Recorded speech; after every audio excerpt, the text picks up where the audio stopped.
Liris, Chika, Donnie at Belle hindi na halos naghihiwalay. Marami pa kaming magagawa na hindi pa namin nagagawa sa pelikula o sa telebisyon, ang sabi ni Donnie. Nang mapag-usapan ng sinasabing baka huling pagtatambal na nila ni Belle Mariano ang tayo sa wakas. Sinasabi nila na pareho naman na hindi naman iyan ang katapusan ng kanilang love team dahil marami pa nga silang maaaring gawing bago. Pero sinasabi nila na gusto rin naman nila na magkahiwalay muna sila ng project dahil baka naman hindi mabuti sa kanila yung lagi na lang sila ang magkapareha.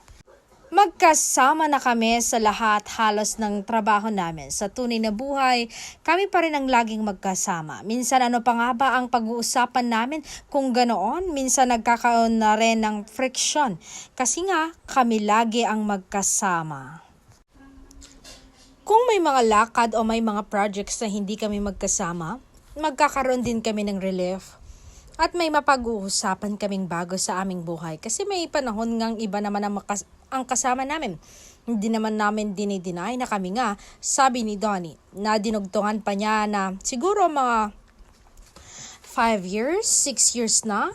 First time na niyang inamin na talagang shota niya si Belle Mariano kahit na noon pa man ay common knowledge na iyan.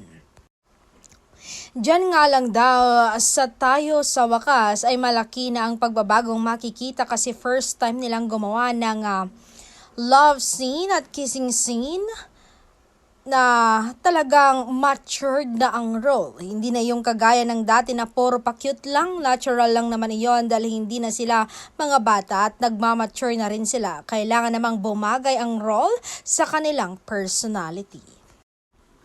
Sabi pa nga ng dalawa, baka mas tumibay pa raw ang kanilang career kung iibahin naman ang kanilang mga partners. Basta hindi naman masisira talaga ang love team nila sa on-screen man at sa tunay na buhay.